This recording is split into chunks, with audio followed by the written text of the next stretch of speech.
Hello दोस्तों, उम्मीद करता हूँ आप लोग सब लोग ठीक होंगे और आपको मेरा पिछला वीडियो पसंद आया होगा। अगर आपको मेरा पिछला वीडियो पसंद आया हो तो आप लाइक करें, शेयर करें और मेरे चैनल को सब्सक्राइब करें। दोस्तों, आज हम बात करेंगे फार्माकोकाइनेटिक्स। पिछले लेक्चर में हमने बात की थी बॉडी में ड्रग के इफेक्ट की, कि ड्रग का हमारी बॉडी में क्या क्या होता है, और हमने बात की थी कहां कहां पे फार्माकोकाइनेटिक और कहां कहां पे फार्माकोडायनेमिक इन्वॉल्व है। आज हम बात करेंगे फार्माकोकाइनेटिक की। जैसा दोस्तों मैंने पिछले लेक्चर में बताया था, फार्माकोकाइनेटिक ग्रीक वर्ड काइनेसिस से बना हुआ है। ग्रीक वर्ड काइनेसिस से बना, और काइनेसिस का मतलब होता है मूवमेंट।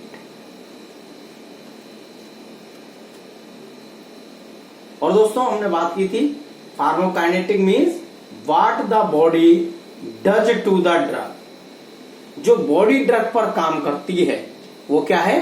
फार्माकोकाइनेटिक है। जो बॉडी ड्रग पर काम करती है वो क्या है? फार्माकोकाइनेटिक्स है। और जो ड्रग बॉडी पर काम करती है वो क्या है? फार्माकोडायनेमिक। ये हमने पिछले लेक्चर में अच्छी तरह से समझा था। Pharmacokinetics include absorption, distribution, metabolism and excretion. तो दोस्तों फार्माकोकाइनेटिक कहां है? एब्जॉर्प्शन में, distribution of drug and metabolism and excretion. तो ड्रग के एब्जॉर्प्शन में, ड्रग के डिस्ट्रीब्यूशन में, ड्रग के मेटाबॉलिज्म में और एक्सक्रीशन में क्या है? फार्माकोकाइनेटिक इन्वॉल्व है। देखिए दोस्तों, एब्जॉर्प्शन में भी हमने देखा था कि मूवमेंट हो रहा है ड्रग का, डिस्ट्रीब्यूशन में मूवमेंट हो रहा है ड्रग का, मेटाबॉलिज्म में बॉडी वर्क कर रही है और एक्सक्रीशन में भी बॉडी वर्क कर रही है। तो इन चारों जो फिनोमिना है, एब्जॉर्प्शन, डिस्ट्रीब्यूशन, मेटाबॉलिज्म और एक्सक्रीशन, इनमें एक तो बॉडी ड्रग पर काम कर रही है, दूसरा ये इसमें ड्रग का मूवमेंट हो रहा है। इन चारों प्रोसेस में ड्रग का मूवमेंट हो रहा है। तो ये क्या है? फार्माकोकाइनेटिक्स है। क्या है? फार्माकोकाइनेटिक है। हम सबसे पहले बात करते हैं एब्जॉर्प्शन की। दोस्तों, absorption is the movement of drug from its site of administration into the circulation. देखो दोस्तों, हमने पिछले देखा था कि हम माउथ से, ओरल रूट से एक टैबलेट ले रहे थे और उसके सिस्टेमिक सर्कुलेशन तक पहुंचने को, उसके सर्कुलेशन में पहुंचने को क्या कह रहे हैं? हम एब्जॉर्प्शन कह रहे हैं। उसके सर्कुलेशन में पहुंचने को हम क्या कह रहे हैं? एब्जॉर्प्शन कह रहे हैं। तो absorption is the movement of drug from its site of administration into the circulation. अब हम बात करते हैं इंपॉर्टेंस की। आखिरकार हम एब्जॉर्प्शन के बारे में क्यों जानना चाहते हैं? हम क्यों पढ़ना चाहते हैं? इसको क्यों समझना चाहते हैं? क्योंकि जब तक दोस्तों इंपॉर्टेंस नहीं पता होगी तब तक हमारा इंटरेस्ट नहीं आएगा। मैं हर लेक्चर में ये बात कहता हूं, अगर आपको इंपॉर्टेंस पता है तो आपको इंटरेस्ट आएगा। अगर इंपॉर्टेंस नहीं है तो आपको इंटरेस्ट नहीं आएगा, आपको वो चीज समझ में भी नहीं आएगी। क्यों? क्योंकि इंटरेस्ट अगर आपको आता है तो ही आपको चीजें अच्छी लगती हैं। तो हम बात करते हैं एब्जॉर्प्शन की, क्योंकि आपके दिमाग में एक क्वेश्चन आता है कि मैं एब्जॉर्प्शन को क्यों पढ़ूं, क्या इंपॉर्टेंस है इसकी। अगर इंपॉर्टेंस पता है तो आप फिर उसको पढ़ेंगे। दोस्तों, importance of absorption to determine the frequency of administration of drug. दोस्तों, एब्जॉर्प्शन की ही सहायता से हम जो ड्रग के एडमिनिस्ट्रेशन की जो फ्रीक्वेंसी है उसको डिटरमाइन कर सकते हैं। उसको हम डिटरमाइन कर सकते हैं फ्रीक्वेंसी। फ्रीक्वेंसी मतलब दिन में 2 बार लेनी है, या ड्रग 3 बार लेनी है, या 4 बार लेनी है, या 1 बार लेनी है, ये फ्रीक्वेंसी है। और इस फ्रीक्वेंसी को कौन डिटरमाइन करता है? एब्जॉर्प्शन। इस फ्रीक्वेंसी को कौन डिटरमाइन कर रहा है? एब्जॉर्प्शन। तो absorption determine the frequency of administration of drug.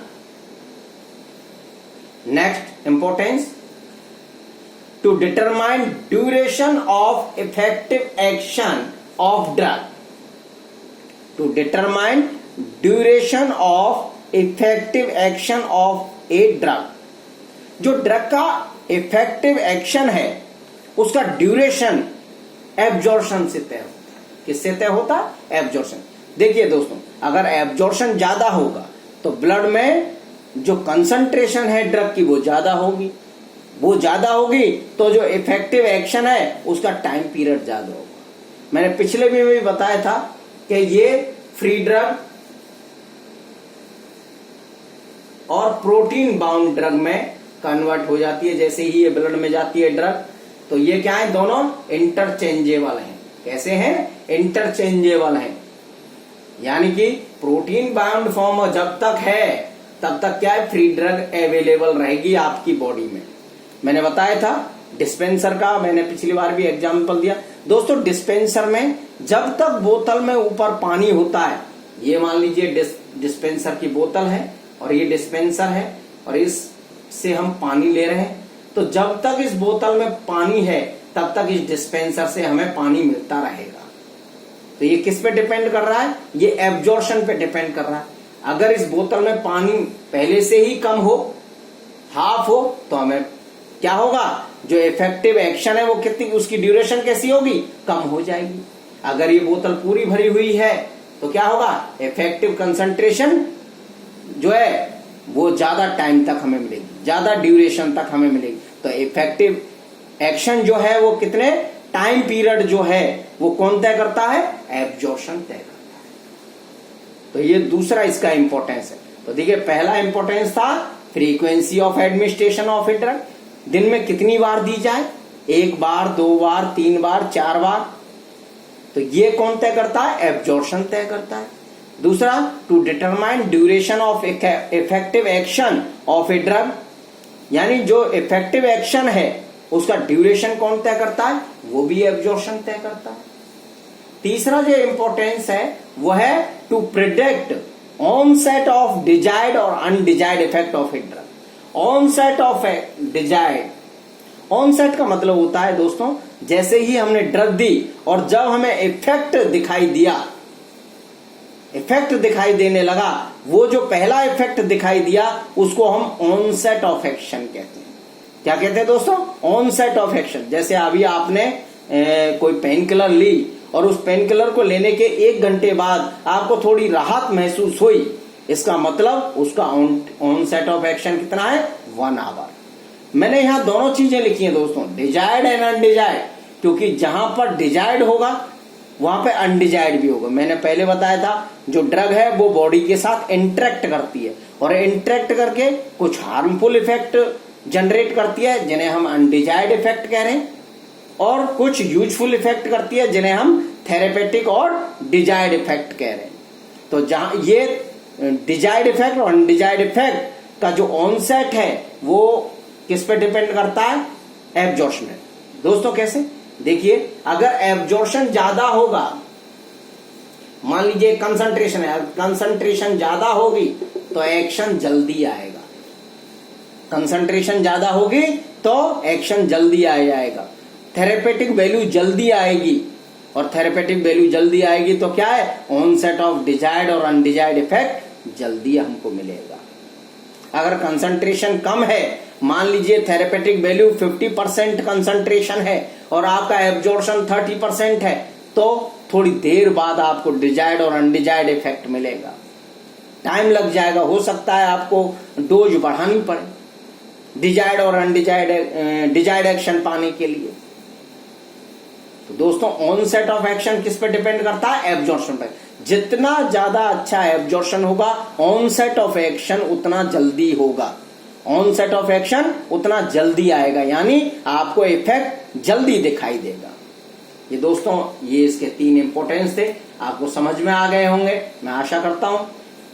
To determine frequency of administration of drug, to determine duration of effective action of a drug, and third one, to predict onset of action of desired and undesired effect of a drug, to predict onset of action। दोस्तों, अब हम बात करते हैं next, absorption occurs through the cell membrane by different mechanism। दोस्तों ये सब आपको पता है कि जो एब्जॉर्प्शन है वो किससे हो रहा है? सेल मेम्ब्रेन से। किससे हो रहा है? सेल मेम्ब्रेन से। बाय डिफरेंट मैकेनिज्म, बहुत सारी मैकेनिज्म वहां इन्वॉल्व है। वो कौन कौन सी मैकेनिज्म है? तो इनमें पहली मैकेनिज्म है पैसिव डिफ्यूजन। जो मोस्ट कॉमन है वो है पैसिव डिफ्यूजन। अनसैचुरेबल है, नॉन सेलेक्टिव है और एनर्जी इंडिपेंडेंट है। इसमें दोस्तों एनर्जी की कोई जरूरत नहीं है, केवल ये डिपेंड करती है कंसंट्रेशन ग्रेडियंट पर। कंसंट्रेशन ग्रेडियंट कहते हैं दोस्तों, ये देखिए यहां ये कंसंट्रेशन और इधर ये कंसंट्रेशन, किसकी कंसंट्रेशन ज्यादा है? इन मॉलिक्यूल्स की कंसंट्रेशन ज्यादा है। तो ये हाई कंसंट्रेशन से लो कंसंट्रेशन की तरफ मूव करते हैं। ये कैसे करते हैं? हाई कंसंट्रेशन से लो कंसंट्रेशन की तरफ मूव करते हैं। ठीक है दोस्तों, आप समझ गए होंगे ये क्या है। देखिए इसमें मैं बात कर रहा हूं, ये है आपके हाई कंसंट्रेशन, मान लीजिए ये मॉलिक्यूल ज्यादा है यहां और यहां कंसंट्रेशन कम है। ठीक है, तो मूवमेंट कैसे हो रहा है? हाई कंसंट्रेशन से लो कंसंट्रेशन की तरफ हो रहा है और इसी को हम क्या कहते हैं? Concentration gradient. और ये एनर्जी इंडिपेंडेंट है, इसमें एनर्जी की कोई रिक्वायरमेंट नहीं है। दोस्तों आशा करता हूं आपको पैसिव डिफ्यूजन समझ में आया होगा। ये अनसैचुरेबल है, नॉन सेलेक्टिव है और एनर्जी इंडिपेंडेंट है। इसमें एनर्जी की कोई रिक्वायरमेंट नहीं है, ये केवल कंसंट्रेशन ग्रेडियंट पर डिपेंड है। यानी ये हायर कंसंट्रेशन से लोअर कंसंट्रेशन की तरफ मूवमेंट होता है, इसी को हम पैसिव डिफ्यूजन कहते हैं। नेक्स्ट जो मैकेनिज्म है एब्जॉर्प्शन की वो है ion pair transport. Drugs form ion pair with endogenous ions. Drugs from ion pair with endogenous ions. देखो दोस्तों जो ड्रग है वो एंडोजीनस जो आयंस हैं उनके साथ क्या करती है? पेयर बना लेती है और फिर मूवमेंट होता है ड्रग का। इसको हम क्या कहते हैं? आयन पेयर ट्रांसपोर्ट कहते हैं। इस ट्रांसपोर्ट को हम क्या कह रहे हैं? आयन पेयर ट्रांसपोर्ट कह रहे हैं। नेक्स्ट है फैसिलिटेट डिफ्यूजन।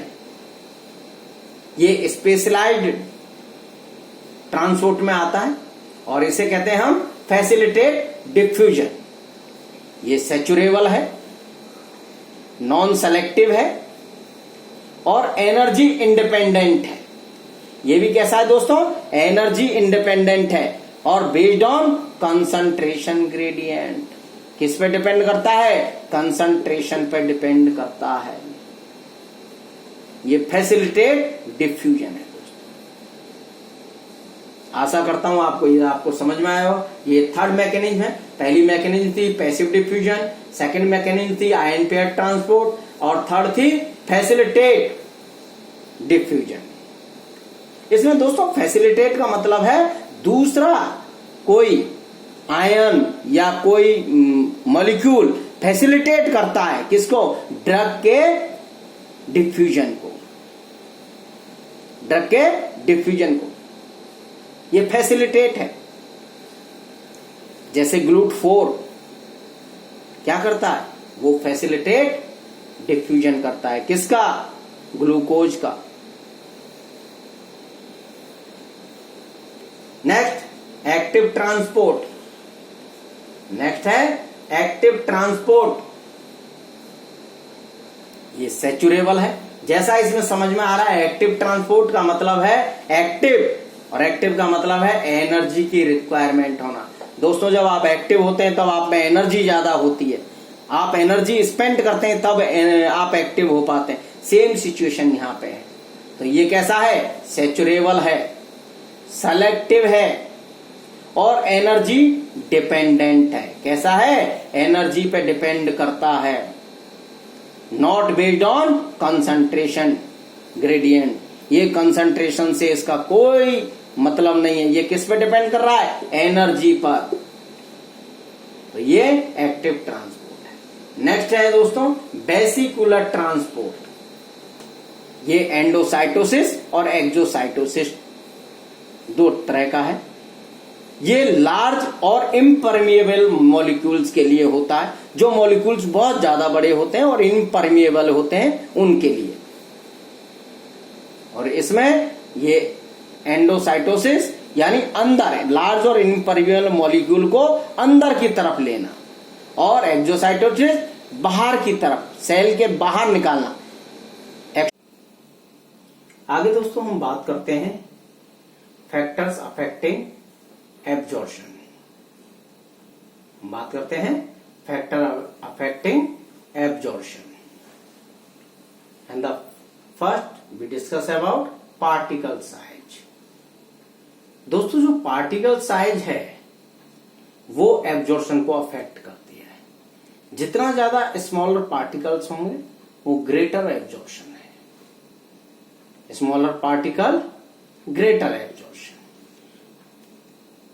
सेकेंड फैक्टर की हम बात करें सॉल्युबिलिटी एंड आयोनाइजेशन। जितनी जल्दी सॉल्युबलाइज हो जाएगी कोई चीज, यानी सॉल्यूशन बनेगा, डिसइंटीग्रेट होकर सॉल्युबलाइज होगी, वो उतनी ही जल्दी क्या होगा, उसका एब्जॉर्प्शन चालू होगा।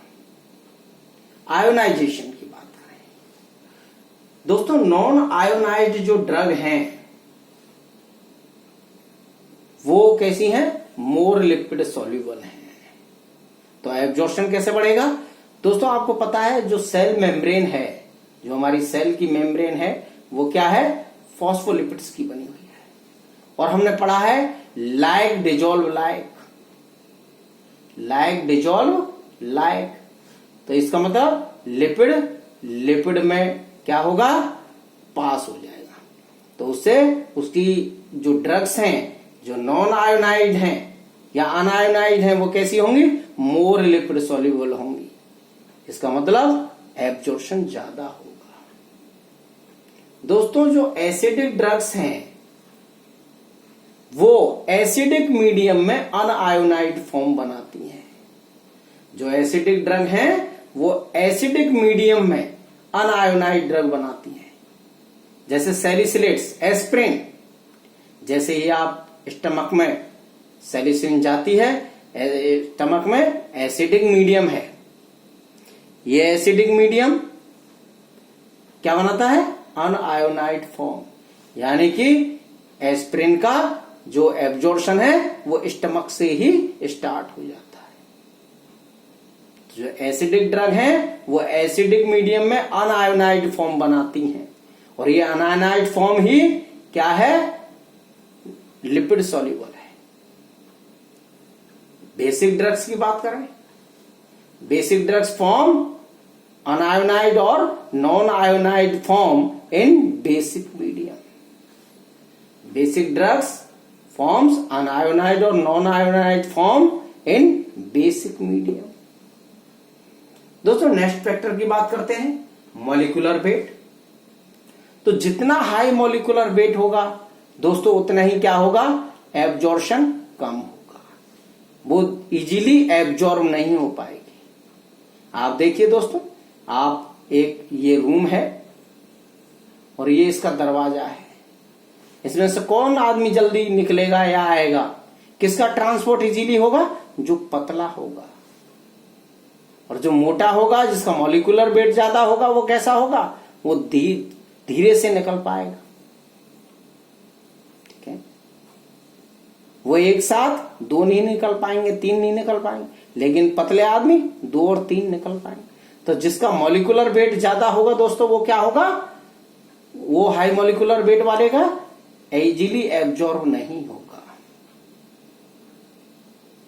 दोस्तों अब बात करते हैं केमिकल स्टेबिलिटी की। अगर कोई ड्रग अनस्टेबल है तो वो जीआईटी में इनएक्टिवेट हो जाएगी, तो वो जीआईटी में इनएक्टिवेट हो जाती है, तो उसका एब्जॉर्प्शन कम हो जाएगा। नेक्स्ट फैक्टर की बात करते हैं कंसंट्रेशन ऑफ ड्रग। दोस्तों कंसंट्रेशन अगर ज्यादा है तो एब्जॉर्प्शन भी ज्यादा होगा। कंसंट्रेशन ज्यादा है तो एब्जॉर्शन भी ज्यादा होगा। अगर कंसंट्रेशन कम हो जाएगी तो एब्जॉर्शन अपने आप रिड्यूस हो जाएगा, लेकिन अगर कंसंट्रेशन ज्यादा है तो एब्जॉर्शन ज्यादा हो जाएगा। नेक्स्ट फैक्टर है area, area of absorbing surface. Area देखिए दोस्तों, हमने बात की थी, ये स्मॉल इंटेस्टाइन का पोर्शन है, इसमें ये माइक्रोबिलाइज पाए जाते हैं। ये माइक्रोबिलाइज क्या करते हैं, सरफेस एरिया बढ़ा देते हैं। किसका, एब्जॉर्बिंग सरफेस का।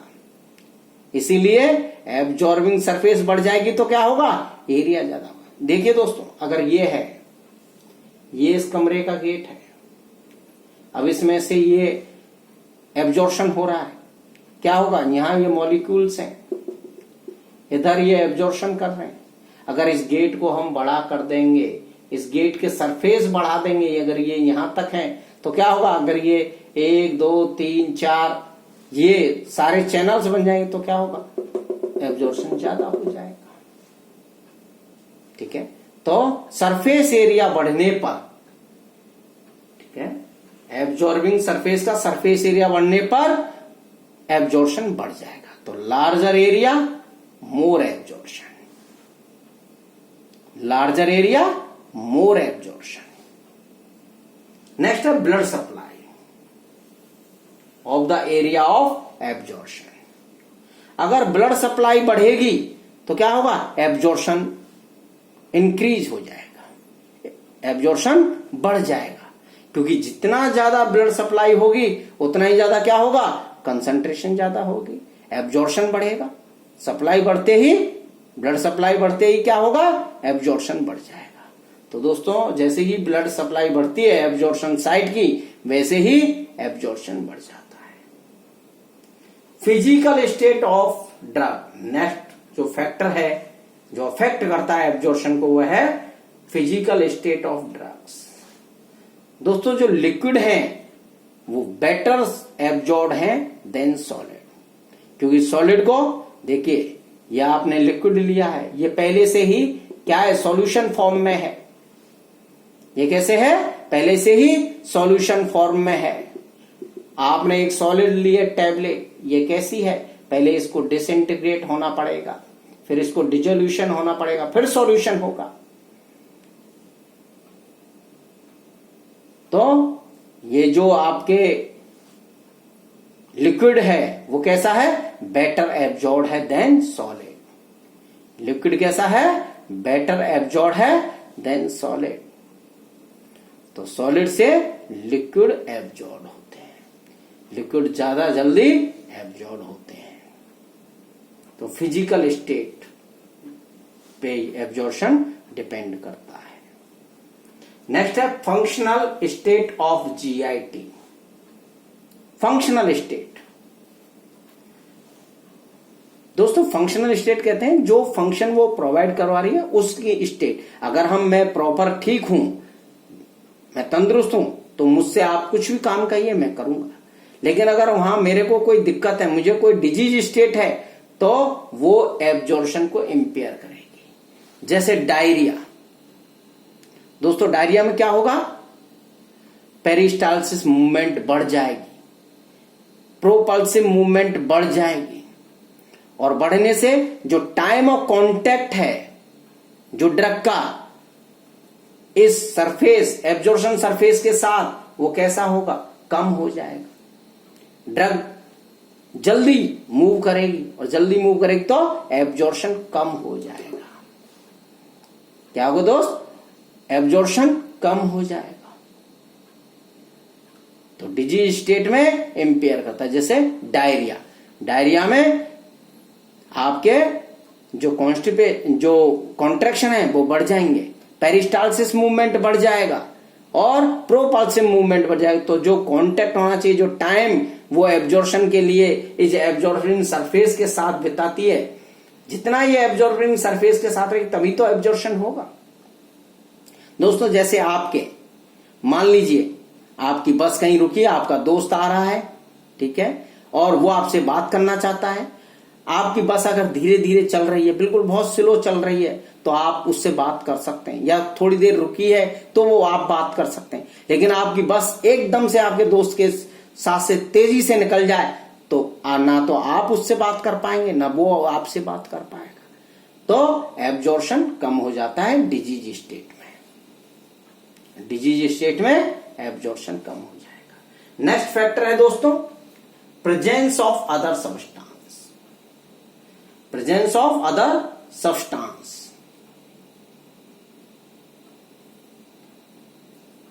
For example food retard absorption.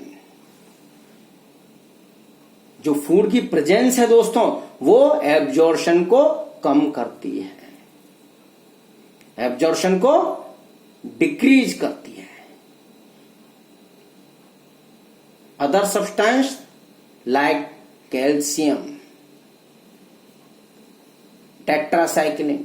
अगर कैल्शियम का एब्जॉर्प्शन होना है और टेट्रासाइक्लिन तो क्या होगा, कॉम्प्लेक्स फॉर्मेशन हो जाएगी, मॉलिक्यूल बड़ा हो जाएगा और एब्जॉर्प्शन डिक्रीज हो जाएगा।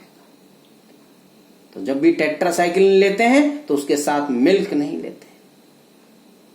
क्यों? क्योंकि कॉम्प्लेक्स फॉर्मेशन हो जाएगा और टेट्रासाइक्लिन का जो एब्जॉर्प्शन है वो कैसा हो जाएगा, कम हो जाएगा। इसीलिए हम जो भी ड्रग हैं वो मील से पहले लेते हैं, क्योंकि फूड एब्जॉर्प्शन को कम करता है। केवल इरिटेट जो ड्रग करती हैं, जो इरिटेटिव ड्रग हैं, उनको हम मील से पहले लेते हैं, मील के बाद लेते हैं। जो इरिटेशन कॉज करती हैं उनको मील के बाद लेते हैं, फूड के बाद लेते हैं। लेकिन वैसे देखा जाए तो फूड से पहले लेनी चाहिए, मील से पहले ड्रग्स लेनी चाहिए बेटर एब्जॉर्प्शन के लिए। आशा करता हूं आपको ये समझ में आया होगा। नेक्स्ट फैक्टर है रूट ऑफ ड्रग एडमिनिस्ट्रेशन। दोस्तों डिफरेंट जो रूट हैं वो वेरी करते हैं एब्जॉर्प्शन में। अलग अलग रूट अलग अलग एब्जॉर्प्शन रेट शो करते हैं, अलग अलग एब्जॉर्प्शन ड्रग का दिखाते हैं। नेक्स्ट है डिजीज स्टेट। दोस्तों अधिकतर केसेज में रिडक्शन होता है एब्जॉर्प्शन का, लेकिन कुछ केसेज में ये इंक्रीज भी कर जाती हैं, जैसे प्रोपेनोलिन सिलिक पेशेंट।